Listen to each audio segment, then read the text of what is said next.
Now, thanks for staying with us on the program. Largely Debatable is a publication on the 2025 Commodity Report with the outlook for prices as it concerns different staple foods in Nigeria. If you've been to the market quite recently, you would agree with me that the prices are quite high. Now, food inflation has been fingered as one of the reasons. Joining us on the program this morning is an economist and commodity expert, Ishaq Mallam Yahaya. Good morning to you, Mallam Yahaya. A very good morning to you and Nigerians. Nice to have you join us on the program. Thank you for joining me in this program. Thank you. Now, people always question statistics. I know last year, the National Bureau of Statistics was questioned a lot by Nigerians, but we don't have a choice. It's the only accredited and credible source we use to gauge statistics and price speculations. This morning, the 2025 Commodity Report is saying that staple food prices would drop going into the year, despite food inflation being relatively high. Help us understand the economics behind this. Is there any reasons to be skeptical, or can we trust that these projections will bring about price stability in the market? My brother, we anticipate quite clear, just like the way you stated. But for us in the commodity ecosystem, Nigerian thing is all about interest. Within 48 hours, things will be fine. If actually we are interested, especially the government, how it was crafted, we knew that somewhat planning, somehow, it's not going to be realistic because the way and manner the whole thing is treated, or it was treated long time ago, and still no changes with the past regarding the way and manner the entire commodity ecosystem is being handled, especially with the program alongside government compromise. It is not in any way having issue. In the commodity ecosystem, in terms of expertise, we have what is called spot market, forward market, future market. So the instant purchase for usage and also demand for usage, which is spot and forward market respectively. And then when we talk about future market, it's the market that fits in to Nigerian situation, because you need to contract it and then formulate it just like the way you were given to produce. And that is exactly what the market of Nigeria ought to be, because of the quality. So in that sense, we did not even get enough to do a good thing. We are trying to talk about exportation.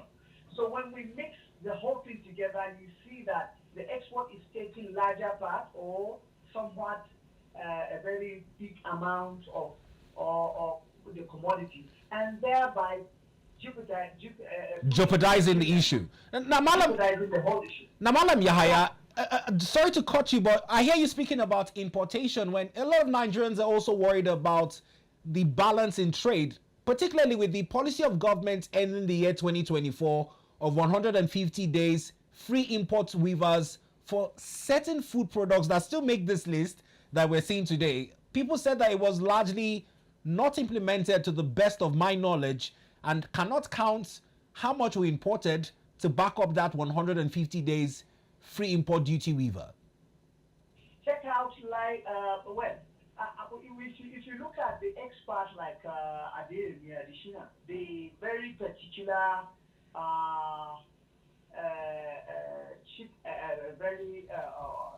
the person spearheading the development bank of Africa. Yeah. I think it is meant to know. He made us to understand that it's going to be catastrophic when you embark on the waiver, trying to say, okay, Thailand, Indian, and whoever that produces rice and whatever from outside come in and then give a waiver. I think you are now indirectly or directly killing the spirit of Nigeria, trying to formulate and create their own thing in order to fit. Like if you check 15 years back, you cannot in any way compare it with the rice you are consuming when you are talking about the rice of 20 years back produced in Nigeria. You can see how it's filtered, how it's been moderated, You can be able to eat Nigerian rice now without, being worried. It's becoming more refined. And likewise, sesame seed and other things like the cashew and the rest. All these things, they are within the confine or the spirit of Nigerian government and the people of Nigeria that's supposed to push this thing to a more clearer vision. Now, right now, yeah, carry on. Right now, I think you are trying to ask a question. I can just. Mallam Yahaya, one particular indices that we would not take away from all of this, equation is the issue of insecurity that has continued to hinder our farmers, whether in small scale or large scale, from going to the farms and actually ensuring massive yields across the country, especially rice. Talking about security. Yes, please. We are not having any issue with the security if we are contacted for. The government already have a plan, and we, the private, can make it work. Like the civil defense have a department called Agro Rangers. Agro Rangers groom the vigilante in the various local government and areas. We can be able to put it in perspective to have the local security knowledge. I mean, the local knowledge, it involves a lot of security and otherwise. And we, in our own ecosystem stakeholders, we have some people that already created a drone that can be able to see 20 to 30 kilometers away. Mallam Yahaya, putting it into perspective, I agree. But if we'll also put the agro rangers come the local vigilantes into practical perspective, how much practical has this initiative been in ensuring the protection of lives of our farmers in certain rural areas of the nation? Case study, for example, is Borno State. Every now and then we hear of Boko Haram members either killing, abducting, or doing something terrible to farmers or fishermen within that particular region of the country or in that particular state in certain local government areas. I bet you. Yeah, I bet you, my carry brother, on. if you actually have a very plan like the way we are having, none of the farms has registered with a very particular plan of agro rangers and the local knowledge, like I said, the hunters and the rest. None of them. That is just a security problem. They are looking at it from the perspective of general security, and there was nothing being planned to say we are now planning to guide a particular farm. I tell you, if there's a plan with the drones that we are just trying to talk about, or we are talking about, or we are yearning for long, I don't think any farm of 20, 30, or 10, even 1 hectare can be able to be attacked by any bandit or any Boko Haram, because it's a live and direct information with a particular information center that is guiding every registered farm. And every registered farm will be guided 24 hours. And that's the case. So, but in that sense, there's nothing like that. Check it and see. And that's the problem. And we are aware that it's a conspiracy of the West for us not to in any way grow our own food. And if we know that, we should be able to be up. We should be able to up the game in terms of security, defense.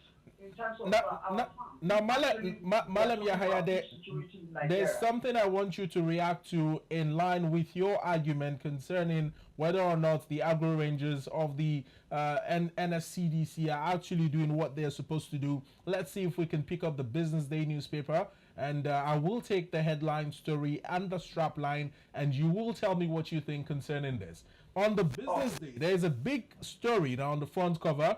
Rice output hits 4-year low on high costs. Farmers say input prices have risen 5 times over the period, and millers can't get enough rice from farmers.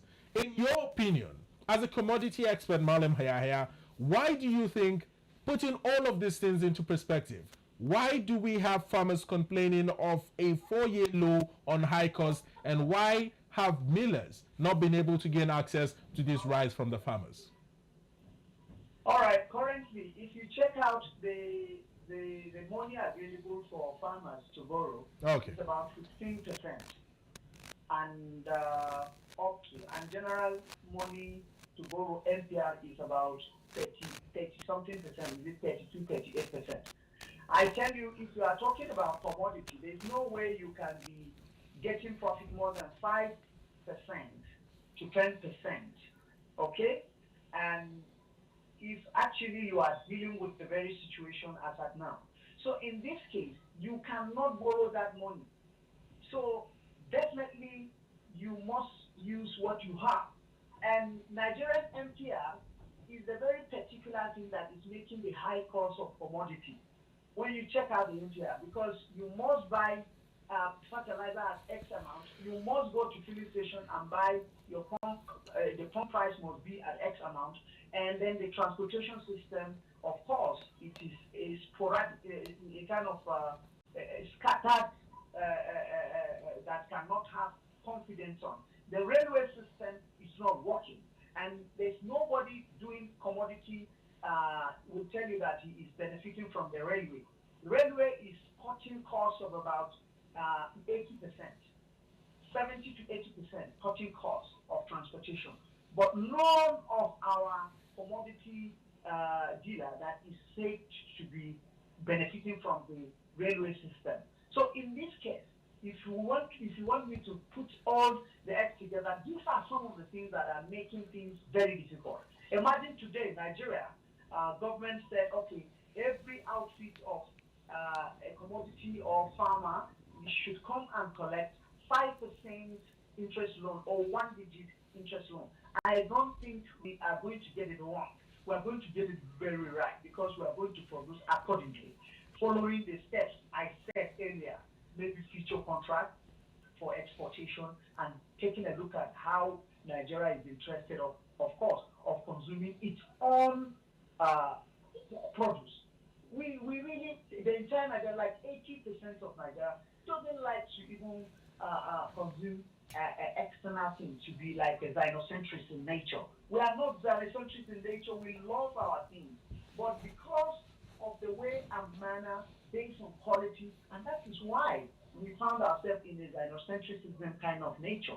And I tell you, if we should follow the steps in terms of interest rate, when the interest rates get down, everything will be cheaper. And then when you produce cheaper, many people will buy these things cheaper. And that is how the economy is going to go. And that's what we are talking about. So that's in the absence of taking a look at what money is going for commodity, I think that's the case. That's the situation whereby people are having themselves into this kind of quagmire of sporadic or incessant, continuous inflations on commodity. Now, let's also talk about the position of the price with a market survey done in Nigerian markets. Largely, in the last 2 weeks, there has been a decline in the price of tomatoes. But in contrast to that, there's also been a climb in the prices of beans and maize. Some Nigerian traders have pointed to the factors that play, with the hike in fuel price and transportation also playing a role. How do we judge projections in light of that, especially in a time when there are no clear indications as to if the price of transportation would be further reduced with the introduction of toll gates on certain federal highways? What do you make of this development? You see, when you talk about the fluctuation, the trend, we are talking about the trend of commodity pricing. It's bound to have itself like that, but fundamentally, it's not going to continue, because we lost the background, because the production remained what has been produced, and anytime the people decided to bring those things into the market, of course, it's going to go down, and then the next thing is going to go up again. But check out how, since when we have already, got away from the harvest period. So when are we going to the harvest period? And that is how you can now read it and see there's no good faith in it. Because we just, by December, November, yes, to January, yes, we are in a harvest of beans. And now we are going to another December, November from now, and then you are going to think that we are in a cruising point, like we're in a relaxing mood, that things will continue like that. No, because we are eating it by the minute, and we are reducing the amount of beans, of course, or any other thing you think. And by the time we get to demand the more, and then we have the scarcity, and that is when the prices will also go up. You will now be surprised again. So what we are talking about, we are saying, please, let's fundamentally look at it and then do something about it. Like, let's have a continuous reduction or format of the farmers to go and borrow money for entry and exit to be fine. And that will continue in a way. And that is how we're going to have it right. And talking about the toll gate and what have you, I find it's going to have significant, not too significant to consider in terms of the increase in terms of all the commodity. But what we are talking about here, yes, every cost, the end users will have it. Of course, when you are using it, any cost being incurred, you must, even the storage cost, the storage cost using generator instead of electricity, all these things are going to boil down to, of course, cost. But we are strongly looking at the fundamental, at the beginning, the beginning of everything, the seed itself, going to farm, at the farm. What it is, the EOP at the farm. I mean, the EOP translates to what the cost. Now, the EOP, that is the economic production of each and every commodity. That's what we are talking about. Well, Mallam Yahaya, just before we let you go, we are in the second month of the first quarter of 2025. And exactly. From all indications, the year is still young. But in your opinion, what should Nigerians be looking forward to before the year rounds up in terms of food affordability and also the food security situation that we have found ourselves in? When we are yet, as at last year, the last harvest, we have gotten our last harvest in a manner that we are complaining, and it is still not changed. If we are to get it right, it is now, so that we can get it right. But I tell you, there's nothing that is going to change all these things, because we have already produced what we are doing now. We are already eating on what we have already produced. Even if we expand to say, okay, let's export, it is still danger. So for now, there is nothing we're going to do about it, but we have to knock on the door to get ready for the government to make it better. But we are not going to have any changes with what we have produced so far. So I don't think I should be giving Nigeria a hope that it is not it. We have produced in a manner of the EOP and very costly fertilizer, very costly transportation, very costly everything. And in that regard, we must have it the way it actually came, and that is what it is. And we are also consuming what we have produced, so we are reducing the number, and the demand will increase, and the supply is going to reduce. So it's a matter of aggregate demand and aggregate supply. So in this case, we are not going to have it change, except if we, Socrates said that everything is in a state of flux, that everything changes. The only thing that remains permanent is change. So we should change our way now in order to have it right in terms of our harvest this year. Thank you so much. And that's what I am just going to promise Nigeria. no changes. All right, timely calls. It remains. Timely calls you have made there, Ishaq, Mallam, Yahaya. We must thank you so much. It's been a pleasure having this conversation with you on Morning Express. I thank you so much for joining me into this program. Hope to have me again. Thank you. Yeah.